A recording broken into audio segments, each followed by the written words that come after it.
हाँ जी, नमस्कार। Geography and Rajasthan history by sir Shevda YouTube channel पे आपका हार्दिक स्वागत है, अभिनंदन है।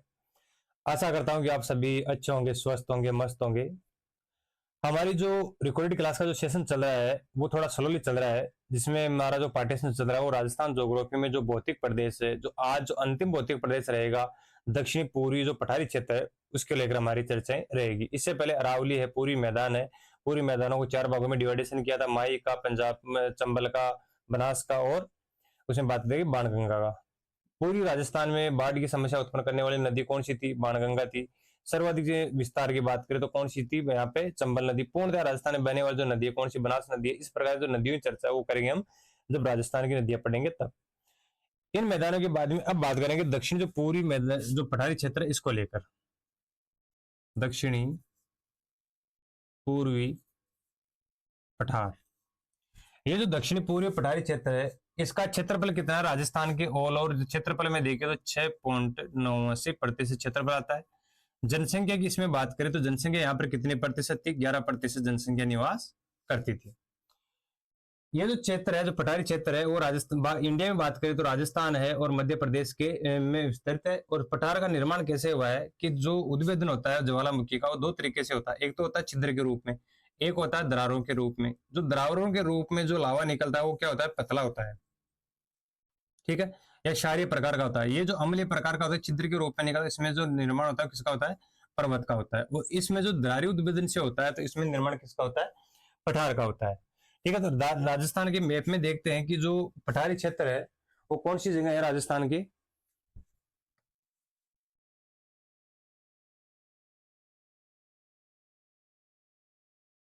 राजस्थान के मैप में बात करते हैं,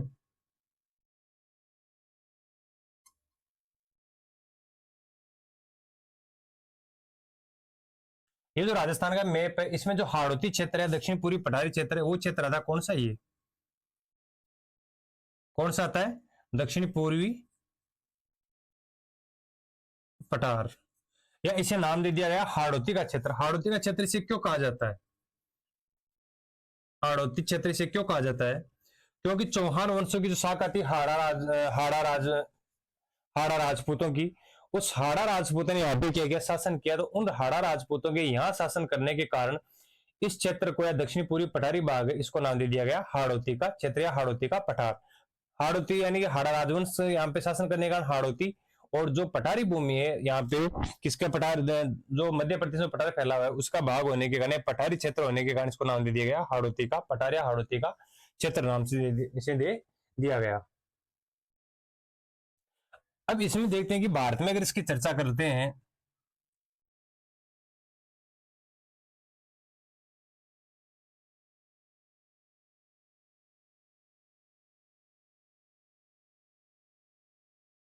यहां पर राजस्थान है, यहां पर सीमा लगती है किसकी? एमपी की। यहां पर किसकी सीमा लगी है? एमपी की। तो ये जो क्षेत्र आ रहा है यहाँ पर जो पठार की बात करें तो पठार को हमने पहले इंडियन ज्योग्राफी में देखा था। तो यहाँ पे जो पठार आ रहा है कौन सा आ रहा है? मालवा का पठार। मालवा का पठार, ये जो मालवा का पठार है इसका कुछ भाग राजस्थान में है। तो इसे राजस्थान का जो पठारी क्षेत्र है वो मालवा के पठार का ही क्या भाग है? तो मालवा के पठार का भाग कौन सा है? राजस्थान का दक्षिण पूर्वी पठारी क्षेत्र या हाड़ौती का जो पठार है वो किसका भाग है? मालवा के पठार का भाग है। तो ये जो क्षेत्र है किसके पठार का भाग है? मालवा की पठार का। अब इसमें बात करते हैं राजस्थान के कितने जिले हैं जो पठारी क्षेत्र के अंदर आते हैं या इस पठारी क्षेत्र में शामिल है। राजस्थान के कितने जिले? 7। जिसमें हमें ये देखना है कि राजस्थान के जो हाड़ौती क्षेत्र के पूर्णतः जो 3 जिले हैं वो कौन सा है? कोटा, बारा और झालावाड़। और साथ ही में एक आता है कौन सा? बूंदी। तो बूंदी, कोटा, बारा, झालावाड़ जो 4 जिले हैं वो पूर्णतः हाड़ौती क्षेत्र के अंदर सम्मिलित है, ठीक है। तो यहाँ पे बात कर लेते हैं कोटा की, यहाँ पे बात कर लेते हैं बूंदी की, ठीक है। तो यहाँ पर बात करते हैं किसकी? बारा की, सॉरी एक मिनट,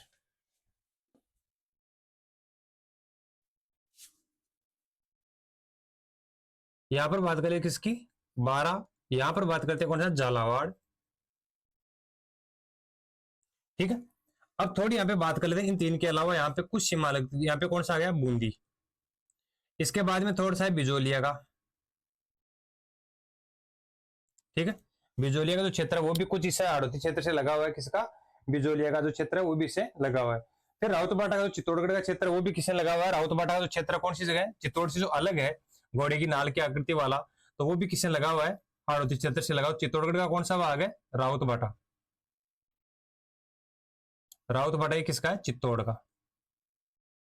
और फिर थोड़ा सा बात कर लेते हैं यहाँ पर जो बांसवाड़ा है, इस बांसवाड़ा का दक्षिणी पूर्वी भाग,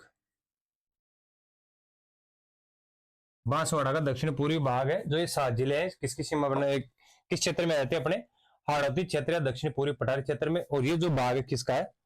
मालवा के पठार का भाग है। अब इसकी औसत ऊंचाई की बात करते हैं तो इसकी औसत ऊंचाई है हमारे सामने देखने के लिए 450 से लेके 600 मीटर के आसपास की औसत क्या है? ऊंचाई किसकी? मालवा के पठार की। ठीक है, तो यहाँ पे बात कर लेते हैं इसकी औसत ऊंचाई कितनी है। अब इसकी जो विशेषता है वो आप देखेंगे कि इसमें वर्षा कितनी होती है, जलवायु किस प्रकार की पाई जाती है, यहाँ पर बात करेंगे कि जो कृषि किस प्रकार की जाती है, उन सभी की आज इसमें चर्चा करेंगे। इसकी विशेषता किस प्रकार की है। औसत ऊंचाई की बात करते हैं। औसत जो ऊंचाई है वो कितनी है? 450 से लेके 600 मीटर के आसपास। बात करते हैं इस हाड़ौती क्षेत्र में जो वर्षा होती है वो कितनी होती है? 80 सेंटीमीटर से लेके 120 सेंटीमीटर के आसपास। जलवायु की बात करते हैं किस प्रकार की है? अति आर्द्र प्रकार की, आर्द्र प्रकार की। ठीक है, मिट्टी की बात करते हैं तो विशेषकर मिट्टी पाई जाती है काली, क्योंकि इसका ज्वालामुखी से निर्माण हुआ है, तो काली, या इसमें बात करें कपासी, या बात करें रेंगुर आदि प्रकार की मिट्टी यहाँ पे पाई जाती है। और जहां पे जो नदी प्रवाह क्षेत्र है यहाँ पर पाई जाती है कच्छारी, लाल मृदा, कच्छारी लाल मृदा या कच्छारी काली भी यहाँ पे पाई जाती है। इस क्षेत्र की नदी की बात करते हैं, नदी कौन सी है सबसे बड़ी यहाँ की? तो इस क्षेत्र से जो नदी प्रवाहित होती है कौन सी है? चंबल। बात करते हैं इसका जो ढाल है वो किस तरफ है? तो ढाल है दक्षिण से, दक्षिणी पश्चिम से उत्तर पूर्व की ओर। ठीक है ना। और जो ये पठार है, दक्षिणी पूर्वी पठार या मालवा का जो पठार है वह अरावली, वह विंध्याचल के बीच संक्रांति क्षेत्र है, संक्रांति क्षेत्र के नाम से जाना जाता है। कौन सा? मालवा का पठार या राजस्थान का हाड़ौती का पठार। ये क्या करते हैं यहाँ पर जो अपनी अरावली है, ये अरावली, और इधर बात करें तो विंध्याचल की जो पहाड़ियां, इन दोनों के मध्य जो मालवा का पठार है, या बात करें यहाँ पे राजस्थान का जो हाड़ौती का पठार है, वो इन दोनों के मध्य संक्रांति का क्षेत्र है, मतलब इन दोनों के मध्य में इनको जोड़ने का कार्य करता है। कौन सा? हाड़ौती का क्षेत्र या मालवा का क्षेत्र। अब इस क्षेत्र में बात करते हैं, जो ये क्षेत्र है राजस्थान का हाड़ौती क्षेत्र, ये सर्वाधिक नदियों वाला क्षेत्र है, सर्वाधिक नदियों वाला क्या है? क्षेत्र है। या इसमें बात करें सर्वाधिक वर्षा वाला जो क्षेत्र है, तो वर्षा होती है वो क्या होती है? सर्वाधिक। तो सर्वाधिक वर्षा वाला क्षेत्र भी कौन सा है? हाड़ौती का क्षेत्र होता है, क्योंकि यहाँ पे जो वर्षा होती है वो 80 सेंटीमीटर से लेकर 120 सेंटीमीटर के आसपास होती है। संपूर्ण राजस्थान में वर्षा की बात करें तो ये क्षेत्र यहाँ पे सर्वाधिक वर्षा में देखने को मिलती है। अब इसके बाद में जो और क्षेत्र इनके बारे में चर्चा करते हैं कि यहाँ पे जो चोटियां हैं वो कौन कौन सी है सबसे ऊंची। अब इसकी जो सबसे ऊंची चोटी है वह है चांदखेड़ी, जिसकी ऊंचाई की बात करें तो 517 मीटर है। और कौन सी जगह आती है? झालावाड़ के अंदर। पहाड़ी क्षेत्र बात करें तो यहाँ पे आडावल की पहाड़ियां,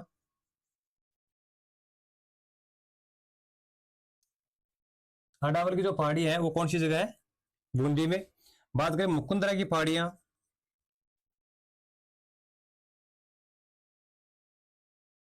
आदि प्रकार जो पहाड़ियां कौन सी जगह पाई जाती है? हाड़ौती क्षेत्र के अंदर देखने को मिलती है। आडावल की और मुकुंदरा की पहाड़ियां जो हमें देखने को मिलती है कौन सी जगह? झालावाड़ और बूंदी के अंदर हाड़ौती क्षेत्र के क्या है? भाग है। अब बात करें राजस्थान के पठारी भाग को दो भागों में डिवाइडेशन करके इसका क्या करेंगे? अध्ययन करेंगे, जैसे विंध्य का गार भूमि और दक्कन का लावा पठार। ठीक है, इस पठारी भाग को दो भागों में बांटेंगे।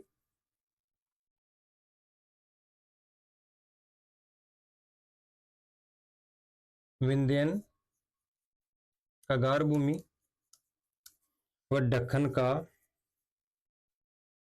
लावा पठार।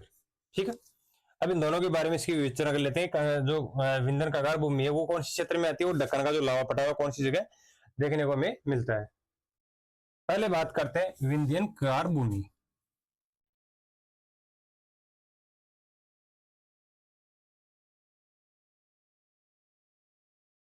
ये जो क्षेत्र है अपनी बात करें यहाँ पे जो राजस्थान का जो ये क्षेत्र है,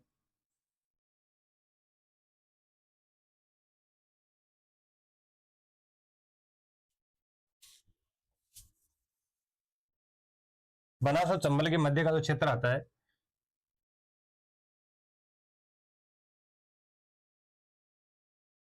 ये जो क्षेत्र यहाँ पे कोटा है, सवाई माधोपुर है, करौली है और धौलपुर। इधर बात करें यहाँ पे तो कौन सी नदी आती है, चंबल नदी। और यहाँ पे कौन सी नदी आती है, बनास नदी। इसके जो मध्य का जो भाग है ये इस क्षेत्र को बोला जाता है विंध्यन कगार भूमि के नाम से जाना जाता है। यानी ये जो क्षेत्र है इन दोनों के मध्य का क्षेत्र, तो इसको बोला जाता है विंध्यन कगार भूमि। इसके अंदर बात करें कोटा है, सवाई माधोपुर है, करौली है, धौलपुर का क्षेत्र आता है। और महान जो सीमा भ्रंश है विंध्याचल, विंध्याचल और यहाँ पे अरावली, इन दोनों के मध्य जो महान सीमा भ्रंश है जीबीटी, ग्रेट बाउंड्री थ्रस्ट। ठीक है, ये ऐसे बात करें जो थ्रस्ट की जगह हम इसको फॉल्ट भी बोल सकते हैं, ग्रेट बाउंड्री फॉल्ट। ये जो क्षेत्र कौन सी जगह आता है, धौलपुर, करौली, सवाई माधोपुर और कोटा। इसकी जो लंबाई है वो कितनी है, 480 किलोमीटर। ये स्पष्ट रूप से विंध्याचल और जो अरावली इन दोनों के मध्य देखने को मिल सकता है। इन दोनों के मध्य जो क्षेत्र है वो कौन सी जगह, धौलपुर, करौली, सवाई माधोपुर, कोटा के अंदर। विशेष बात करें इस क्षेत्र की जो नदी है कौन सी है, चंबल नदी। अब जो दक्कन का जो लावा पठार, अब इसके दक्षिण में जो भाग बचा है, कोटा है, बारा है और झालावाड़ का, ये जो क्षेत्र बचा ये कौन सा बचा है, मालवा का पठार। ठीक है, ये जो क्षेत्र ऊपर वाला कौन सा हो गया, विंध्य कगार भूमि, और ये हो गया मालवा का पठार। ठीक है, अब इसमें मान सीमा ब्रज की बात है, ग्रेट बाउंड्री फॉल्ट भी हमें देखने को मिलता है। अगर किसी ने पूछा ग्रेट बाउंड्री फॉल्ट किन किन के मध्य सीमा प्रांतीय क्रांतिक क्षेत्र के रूप में कार्य करता है, तो अरावली और विंध्याचल जो भूमि है या विंध्याचल का जो पठार, इन दोनों के मध्य संक्रांति भूमि है, उनके मध्य जो बात करें जोड़ने का जो कार्य करता है या इनके अवशेष मिलते हैं दोनों के अलग अलग होने के, तो करौली है, सवाई माधोपुर, कोटा और धौलपुर के अंदर देखने को मिलता है। और ग्रेट बाउंड्री फॉल्ट की जो लंबाई की बात करें 480 किलोमीटर इसकी क्या है, लंबाई है। महान सीमा भ्रंश, सीमा भ्रंश। ठीक है, ये ग्रेट बाउंड्री फॉल्ट राजस्थान के अंदर है। इसकी आकृति कौन सी जगह है, कोटा है, सवाई माधोपुर, करौली और धौलपुर में देखने को मिलता है। अब नीचे वाला जो भाग है वो मालवा का जो दक्कन का पठार है वो क्षेत्र कौन सा है, कोटा, बारा और झालावाड़ का क्षेत्र देखने को मिलता है। ठीक है, इस मालवा के पठार का जो भाग राजस्थान में है इसे नाम दे दिया गया कौन सा, दक्कन का लावा पठार। दक्कन का लावा पठार। अब इसमें देखिए कौन कौन सी नदियां शामिल होती है। इसमें जैसे काली सिंध है, आऊ है, परवन है, पार्वती है और चंबल है। ये जो सहायक नदियां है उस क्षेत्र के अंदर जो ये भाग आता है कौन सा आता है, दक्कन का लावा पठार। अब इसमें जो नदियां निकलती है यहाँ पे आऊ है, काली सिंध है, पार्वती, इस प्रकार जो नदियां निकलती है, नदियां इस क्षेत्र को काटती है, किसको, दक्कन के लावा पठार को। ये जो क्षेत्र बना हुआ था वो बलुआ पत्थर से बना हुआ था। ठीक है, और ये किससे, बेसाल्ट से। बेसाल्ट की यहाँ पे सर्वाधिक मात्रा पाई जाती है। और ये जो यहाँ पे मिट्टी पाई जाती है वो किस प्रकार की पाई जाती है, काली प्रकार की हमें मृदा देखने को मिलती है। इसकी औसत ऊंचाई की बात करें तो यहाँ पे लगभग 210 से 275 मीटर के आसपास इसकी औसत क्या है, ऊंचाई दक्कन के लावा के पठार की। ढाल की वही बात करें, दक्षिण से आके उत्तर की ओर नदियां प्रवाहित हो रही है, तो हमें ये बताना है कि इसकी जो ढाल है वो दक्षिण से लेके उत्तर की तरफ है। ठीक है, तो ये इसका क्या है, ढाल है। अब बात करते हैं राजस्थान के अंदर कुछ पहाड़ी क्षेत्र, मुकुंदरा की पहाड़ियां है, या बात करें यहाँ पे आडावल की जो पहाड़ियां है वो कौन कौन सी जगह है, इनकी भी चर्चा थोड़ी देख लेते हैं। अब इस जो पठारी क्षेत्र के अंदर जो पहाड़ी भूमि है उनकी बात कर लेते हैं। यहाँ पे पहले बात कर लेते हैं बूंदी की पहाड़ियां। ठीक है, पहली है बूंदी की पहाड़ियां। फिर बात करते हैं यहाँ पे मुकुंदरा की पहाड़ियां। मुकुंदरा की पहाड़ियां, ठीक है। यानी बूंदी की पहाड़ियां, मुकुंदरा की पहाड़ियां, और तीसरी और बचे शाहबाद का उच्चतर।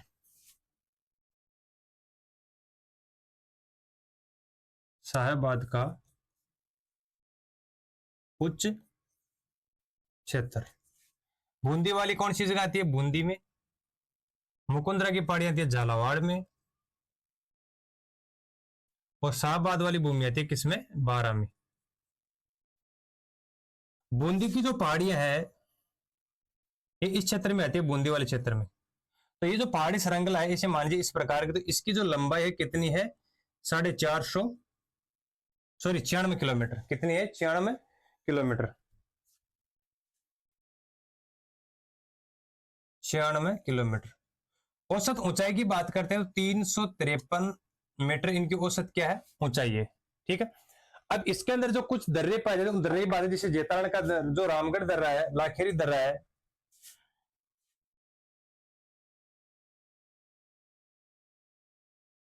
रामगढ़ है, लाखेरी है, ठीक है। अगर इन दर्रों में बात करें तो सबसे पहले बात करें रामगढ़ का है, लाखेरी का जो दर्रा है। इसके बाद में और देखना चाहिए तो इसमें जो खटकड़ है, खटकड़, खटकड़ जो दर्रा है वो भी कौन सी जगह है? इस बूंदी वाले पहाड़ी क्षेत्रों के अंदर है, ठीक है। तो इस जो बूंदी की जो पहाड़ी है 96 किलोमीटर लंबी है, औसत ऊंचाई 353 मीटर है। इसमें तीन दर्रे हैं, रामगढ़, लाखेरी और खटकड़। ये जो तीन दर्रे हैं वो कौन सी जगह आते हैं? बूंदी वाले क्षेत्र के अंदर देखने को हमें मिलते हैं। तो ये तो बात होगी बूंदी की पहाड़ियां। अब बात करते हैं मुकुंदरा की पहाड़ी। जो मुकुंदरा की जो पहाड़ियां कौन सी जगह आती है? झालावाड़ के अंदर स्थित है।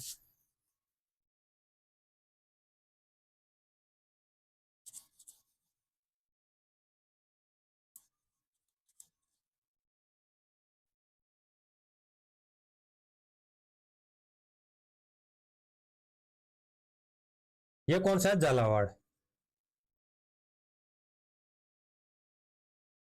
ठीक है। कौन सा है? झालावाड़ क्षेत्र है। ये जो मुकुंदरा की पहाड़ियां है ये झालावाड़ और साथ ही साथ में बात करें कोटा के अंदर भी देखने को मिलती है। अब इनकी बात करें, सर्वाधिक इनका जो विस्तार है वो कौन सी जगह है? कोटा में, ठीक है। मुकुंदरा की जो पहाड़ियां है वैसे पाई जाती है झालावाड़ में, लेकिन विस्तार की बात करें तो सर्वाधिक कौन सी जगह है इनका? कोटा के अंदर है। और ये भाग किसका है? यानी झालावाड़ की जो मुकुंदरा की जो पहाड़ी है वो किसका भाग है? विंध्याचल पर्वत का, विंध्याचल श्रेणी का। तो विंध्याचल पर्वत श्रेणी इसी का भाग है मुकुंदरा की पहाड़ी। ये याद रखना है कि मुकुंदरा की जो पहाड़ी है झालावाड़ कोटा के, तो कोटा में सर्वाधिक विस्तार है और ये किसका भाग है? झालावाड़ का भाग है, सॉरी विंध्याचल श्रेणी का भाग है। इसके मध्य इन दोनों पहाड़ियों की, सॉरी झालावाड़ और कोटा के मध्य जो क्षेत्र पाया जाता है इसके अंदर पाया जाता है कोटा स्टोन। कौन सा पाया जाता है? Kota stone, Kota stone. तो विंध्याचल जो पर्वत श्रेणी इसी का भाग है, कौन सा? मुकुंदरा पहाड़ियां। और इन दोनों झालावाड़ और कोटा के मध्य के अंदर जो मिलता है कोटा स्टोन, तो बलुआ पत्थर से निर्मित होता है। कौन सा? कोटा स्टोन, जो कौन सी जगह मिलता है? कोटा के अंदर देखने को मिलता है। अब बात करें शाहबाद उच्च भूमि जो क्षेत्र है वो कौन सी जगह है? बारां के अंदर, ठीक है। तो शाहबाद उच्च भूमि क्षेत्र कौन सी जगह है? बारां में। ये जो बारां है इसमें है शाहबाद उच्च भूमि क्षेत्र। औसत ऊंचाई की बात करें इसकी जो 300 मीटर है, औसत ऊंचाई इसकी कितने है? इसकी 300 मीटर। और इस जो रामगढ़ बारां है यहाँ पर जो पर्वत श्रेणी पाई जाती है वो घोड़े की नाल के आकार की पाई जाती है, घोड़े के नाल की आकृति, घोड़े की नाल की आकृति में पाई जाती है। कौन सी? रामगढ़ की जो पहाड़ी क्षेत्र है घोड़े की नाल की आकृति में हमें देखने को मिलता है, ठीक है। अब इसके अंदर जो एक बात बताई जाती है कि जो ये रामगढ़ के अंदर जो पहाड़ी श्रेणी इसमें उल्का पिंड गिरने से एक झील का भी निर्माण हुआ है, झील का निर्माण हुआ है। उल्का पिंड गिरने से जो घोड़े की नाल की जो आकृति में जो पहाड़ी है कौन सी? रामगढ़ बारां के अंदर, वहां पे उल्का पिंड गिरने से एक झील का भी यहाँ पे निर्माण हुआ है। अब बात करते हैं डांग गंगदार क्षेत्र। कौन सा? डांग गंगदार क्षेत्र कौन सी जगह है? झालावाड़ में,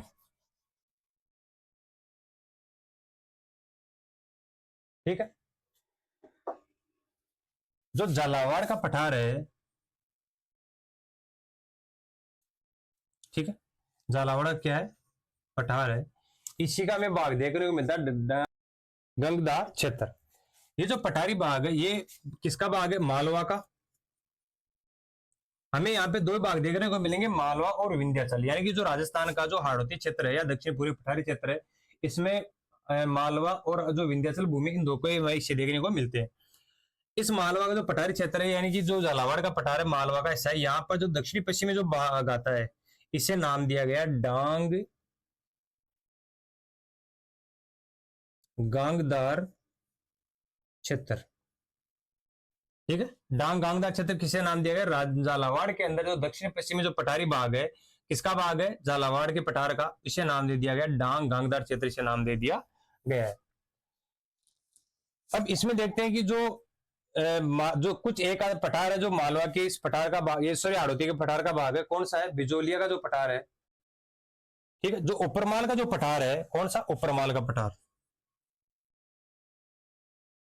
उपरमाल का जो पठार है वह इसी दक्षिणी पठारी क्षेत्र का, या बात करें हाड़ौती क्षेत्र का ही भाग है।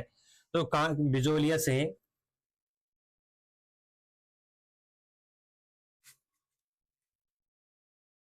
भैंसरोडगढ़ के मध्य फैला हुआ है। ठीक है, तो उपरमाल का पठार कौन सी जगह फैला हुआ है, भीलवाड़ा, बिजोलिया भीलवाड़ा से भैंसरोडगढ़ चित्तौड़गढ़ तक फैला हुआ है। यह तो है चित्तौड़गढ़ का भाग भैंसरोडगढ़, और ये किसका, बिजोलिया भीलवाड़ा का, इसके मध्य फैला हुआ है। ठीक है, ये पठारी क्षेत्र की बात करें, यहाँ पे जो यहाँ से यहाँ तक का जो भाग है वो पठारी क्षेत्र कौन सा, उपरमाल का पठार के नाम से जाना जाता है। स्पष्ट देखते हैं इसको एक बार।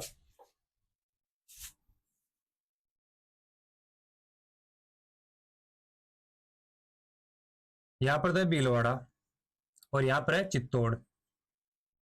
इन दोनों के मध्य जो पठारी क्षेत्र है ये हाड़ौती के पठार का, या बात करें जो दक्षिण पूर्वी पठारी क्षेत्र, इसी का भाग है, इसे नाम दे दिया उपरमाल का पठार, जो कि राजस्थान के हाड़ौती क्षेत्र का ही भाग है। अब बात करते हैं राजस्थान का जो हाड़ौती क्षेत्र, इसमें जो कृषि की जाती है वो किसकी की जाती है, सर्वाधिक राजस्थान में हमें ये देखना है कि जो हाड़ौती का पठार है उसका जमाव ज्वालामुखी उद्वेदन से हुआ है। तो यहाँ पे सर्वाधिक जो मृदा किस प्रकार की पाई जाएगी, काली प्रकार की, इसे काली कपासी भी कहा जाता है, स्वजोत मृदा भी इसे कहा जाता है। क्यों कहा जाता है उसके बारे में थोड़ी चर्चा करेंगे। फिर अपना जो ये दक्षिण पूर्वी पठारी क्षेत्र है, भौतिक प्रदेश है, ये टॉपिक हमारा कंप्लीट हो जाएगा आज की क्लास में।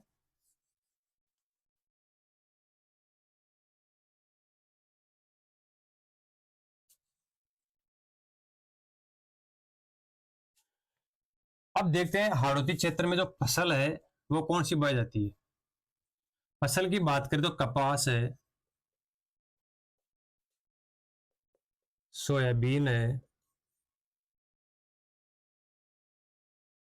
अफीम है, यानी कि जो इसमें फसल की बात करें, सोयाबीन है, अफीम है, जो कपास है, और इसमें बात करें कि जो और तंबाकू है, और कौन सी है, तंबाकू है, धनिया है, आदि प्रकार की कृषि यहाँ पे की जाती है। मिट्टी की बात की थी हमने, मिट्टी किस प्रकार की है, काली प्रकार की, इसे स्वजोत भी कहते हैं, स्वजोत मृदा भी इसे कहा जाता है। क्यों कहा जाता है, क्योंकि इसमें कुछ गुण ऐसे पाए जाते हैं कि जैसे मान लीजिए इतने दूर में काली मिट्टी पाई जाती है, तो सूखने पर तो इसमें दरारें पड़ जाती है, सूखने से अस्थायी प्रकार की इसमें क्या हो जाती है, दरारें पड़ जाती है, और ये भीगने पर किस प्रकार की हो जाती है, चिपचिपी प्रकार की हो जाती है। ठीक है, तो ये मृदा इसमें इस प्रकार की क्या हो जाती है, दरारें पड़ जाती है। और इसमें भी अगर और देखें तो यहाँ पे छोटी छोटी दरारें और इसमें पाई जाती है। तो ये जो सूखने पर तो किसी सिकुड़ती है, हमेशा मिट्टी क्या होती है, सूखने पर सिकुड़ती है, तो इसमें क्या हो जाती है, दरारें पड़ जाती है। और भीगने पर ये क्या होती है, फूलती है, बात करें फैलती है, तो इसमें जो ये मिट्टी लसलसी प्रकार की हो जाती है। जैसे लेटराइट मृदा भी लसलसी प्रकार की होती है, लेकिन ये जो मृदा है वो भीगने में चिपचिपी प्रकार की, ऐसे बोलते हैं कि ये फैल जाती है। फैलने से क्या होता है, इनके मध्य जो दरारें होती है वो क्या होती है, उनको वापस भर लेती है। तो किसान क्या करता है, स्वजोत इसे इसलिए कहा जाता है कि किसान बारिश होने से पूर्व या बारिश का अनुमान लग जाता है कि बढ़ने वाली है, तो इसके अंदर क्या होता है, बीज छिड़क देता है। जब बीज छिड़कता है फिर बारिश हो जाती है, तो फिर ये जो मृदा है वापस क्या हो जाती है, वापस अपने आप में मिल जाती है, और उसके बाद में जो बीज जो किसान ने यहाँ पे छिड़काव किया वो क्या करते हैं, उग जाते हैं। तो इसलिए इसे स्वजोत मृदा भी कहा जाता है, काली मिट्टी को। और इसे वैज्ञानिक पद्धति में देखें तो इसे नाम दिया जाता है वर्टिसोल। क्या नाम दिया जाता है, वर्टिसोल। स्वजोत मृदा भी इसे कहा जाता है। कपास के लिए मिट्टी सर्वाधिक उपयुक्त है, किसके लिए, कपास के लिए सर्वाधिक उपयुक्त मिट्टी है। इसी के साथ में हमारा जो टॉपिक था राजस्थान के जो भौतिक प्रदेश, वो टॉपिक हमारा कंप्लीट हुआ है। कल की क्लास में या आने वाले समय में, कल या परसों कभी भी हमारी जो रिकॉर्डेड क्लास है, तो उसमें देखेंगे राजस्थान की जो जलवायु वो किस प्रकार की है, यहाँ पे औसत वर्षा कितनी पाई जाती है, राजस्थान के जो सर्वाधिक वर्षा वाला क्षेत्र कौन सा है, सबसे कम वर्षा वाला क्षेत्र कौन सा है, इसको लेके हमारी चर्चाएं होगी आज की क्लास में। हमारा दक्षिण पूर्वी पठारी क्षेत्र, हाड़ौती का पठार जो मालवा के पठार का भाग है, विंध्याचल और अरावली के मध्य संक्रांति का क्षेत्र है, इनको जोड़ने का कार्य करता है। यहाँ पे बात जीबीटी ग्रेट बाउंड्री फॉल्ट भी यहाँ पाया जाता है, मान सीमा बरस भी यहाँ पे पाया जाता है। इसी के साथ में इजाजत लेता हूँ आज के इस पठारी क्षेत्र को लेके। कंप्लीट होने के बाद कल का जो नेक्स्ट क्लास रहेगा वो रहेगा हमारा राजस्थान की जलवायु किस प्रकार की पाई जाती है। उसके बाद में देखेंगे कि अगला टॉपिक नदियां ले या और कौन सा टॉपिक ले। अब जो भौतिक प्रदेश कंप्लीट हुआ है, इसके आधार पे मैंने आपको कहा था कि दो चीजें आपको याद होनी चाहिए। एक तो राजस्थान के 33 जिलों की जगह अभी 41 जिलों की लोकेशन, उनका नाम, और उन्हीं के साथ में राजस्थान के जो जितने भी सॉरी 4 जो भौतिक प्रदेश है, इनकी प्रमुख विशेषताएं किस प्रकार की। हमें इन विशेषताओं के आधार पे अब हमें जितने भी अगले वाले टॉपिक हमारे सामने आने वाले हैं, वो हमारे सामने बहुत ही इजी वे में आएंगे। कैसे आएंगे? जैसे मान लीजिए हम बात करेंगे किसकी, जलवायु की, तो जलवायु आपने देख लिया कि सर्वाधिक वर्षा वाला क्षेत्र कौन सा है, कम वर्षा वाला क्षेत्र कौन सा है, 20 सेंटीमीटर से कम वर्षा कौन सी जगह होती है। तो आपको पता है कि जहाँ पे वर्षा कम हो रही है तो वो क्षेत्र कौन सा आ जाएगा, शुष्क के अंदर। मध्य में आ रहे हैं अर्धशुष्क में अंदर, और मध्य से थोड़ी सी ज्यादा हो रही है कौन से, आर्द्र अति आर्द्र में। फिर आर्द्र अति आर्द्र और उपाद्र क्षेत्र के अंदर इसका डिवाइडेशन करेंगे। इसी के आधार पर हमें देख रहे हैं कि जिस प्रकार जैसे जैसे वर्षा हो रही उसी प्रकार उस प्रकार की वनस्पति देखने को मिल जाएगी। लेकिन अगर क्वेश्चन जिलों के बारे में पूछा जाता है तो 33 जिलों की लोकेशन आपको याद रखनी जायज सी बात है। सॉरी 41 जिलों की लोकेशन और जो भौतिक प्रदेश है, यहाँ पर तक का आपका जो राजस्थान ज्योग्राफी का जो पार्टीशन लगभग 80% के आसपास आपका क्या हुआ, क्लियर हुआ है। अगर मान लीजिए मैं आपके सामने बात करूं इस टॉपिक को लेकर, अगर आपके सामने क्वेश्चन आ जाए कि कांटेदार वृक्ष किस प्रकार की जलवायु में पाए जाते हैं, या बात करें किस क्षेत्र में सर्वाधिक देखने को मिलते हैं, ऑप्शन देता हूं आपको। जयपुर में, कोटा में, या बात करें यहाँ पे अजमेर में, या बात करें राजस्थान के जैसलमेर बीकानेर में। जाहिर सी बात, सर्वाधिक वर्षा कम होगी, वाष्पीकरण कम होने के लिए मोटी छाल होगी और पत्तियां अधिकतर, तना जो है कांटों का रूप धारण कर लेगा। तो सर्वाधिक वहां पे उस जगह पे जो कटीली झाड़ियां, इस प्रकार की वनस्पति या घास कौन सी जगह देखने को मिलेगी, पश्चिमी राजस्थान के अंदर। अब मैं आपको बात करूं, बरगद है, बरगद जो वृक्ष है, या बात करें किस क्षेत्र के अंदर पाया जाता है, तो आपको पता है बरगद के कांटे नहीं होते। सर्वाधिक वर्षा वाला जो वृक्ष है, तो सर्वाधिक वर्षा किस जगह होगी, यानी 80 से 120 सेंटीमीटर की वर्षा राजस्थान दक्षिण क्षेत्र के अंदर हमें देखने को मिल रही है। तो इस प्रकार की जो सदाबहार वनस्पति हमें इसी क्षेत्र में देखने को मिलेगी।